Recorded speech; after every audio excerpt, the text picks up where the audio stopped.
আসসালামু আলাইকুম। আজকে আমি একটা কথা নিজের নিজের জীবনের বা তিক্ততা বলেন যেটা ওটা শেয়ার করতেছি আর কি। তো অনেক সময় না আমি উম, আমার লাইফে আমি প্রেম বলতে ওরকম সিরিয়াস প্রেম করি না, একজনের সাথে করছিলাম। তো আহ, তারে বিয়েও করছিলাম। যাই হোক, তো মেইনলি কথা হয়েছে আপনার বিবাহিত লাইফের কথা বলি। আপনি যখন আপনার ওয়াইফ বা আপনি কারোর সাথে প্রেম করেন, তখন যদি আপনার পার্টনার যেই থাকুক, হাজবেন্ড থাকুক বা ভালোবাসার মানুষ থাকুক, সে যদি আপনারে অন্য মানুষ দিয়ে অপমান করায়, যে তার মা অপমান করলো, তার ভাই বউ বা তার ফ্যামিলির কেউ, এবং মোস্ট ইম্পর্টেন্ট, সে যদি পরকীয়া করে এবং প্রেম করে, যেই যার সাথে প্রেম করেন, সে যদি অন্য কারোর সাথে প্রেম করে, তারে দিয়া যদি আপনারে অপমান করায়, তাহলে তার কাছে কখনো ফিরবেন না, কখনো না। কারণ সে যদি আপনারে একটুখানি হইলো ভালোবাসতো না, তাইলে সবার আগে আপনার সম্মান দিকটা আগে।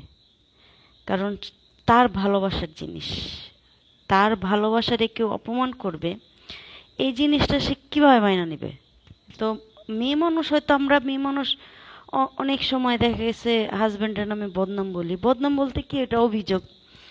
কারণ কি, মেয়ে মানুষ আসলে অনেকের কাছে বলে না, বিশেষ করে যারা প্রেম করে বিয়ে করে, তারা অনেকের কাছে বলতে পারে না, ফ্যামিলির কাছে বলেন, আদারওয়াইজ মানুষের কাছে বলতে পারে না। কারণ কি, যে প্রেম করে বিয়ে করছি, এখন বললে তো আমার উল্টা শোনাবে। তো সেই ক্ষেত্রে দেখা গেছে ঝগড়া টগড়া লাগলে, বড় বিরাট ঝগড়া লাগে বা সেপারেশনে গেলে, তখন দেখা গেছে তার বন্ধু বান্ধব বা খুব কাছের লোক যদি জিজ্ঞেস করে, তখন বলে যে আমি এটা করছি, এটা করছি। তো তখন দেখা গেছে বলে, হ্যাঁ, এটা মেয়েদের একটা স্বভাব, এটা আমাদের মাইনা নিতে হবে সবারই। আমার নিজেরও এই স্বভাবটা আছে। বিশেষ করে আমি বলছি অনেক কথাই। তো তার মানে এটা না যে তারে আমি অপমান করছি, ঠিক আছে? আমি আমার অভিযোগগুলা জানাইছি, আমার সমস্যার কথাগুলা জানাইছি। অ্যাটলিস্ট তার কান পর্যন্ত যাক, যে না, আমার এই সমস্যার কারণে আমি হয়তো তার সাথে পরে রাগ।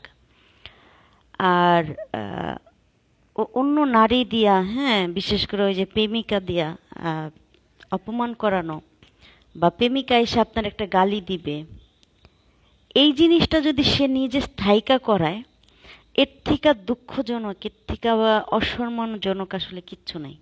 কিচ্ছু নেই পৃথিবীতে এর থেকে কষ্টের। আমি আমি আমার বুক ছিঁড়া যায় যখন আমি ভাবি আহ, মানে এই কাজগুলি করছে, আমার সাথে ঘটছে এগুলা। যে দেখা গেছে মানে মারতে হয়, অলরেডি মনে হয় আমার মারতে আসছিল, ঠিক আছে, তিনজন মিলা।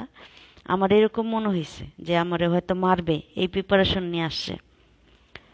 তো আমি খুব কষ্ট পেয়েছি এবং আল্লাহর কাছে আমি দিন রাত এখন বলতেছি যে আল্লাহ, তুমি বিচার করে এদের।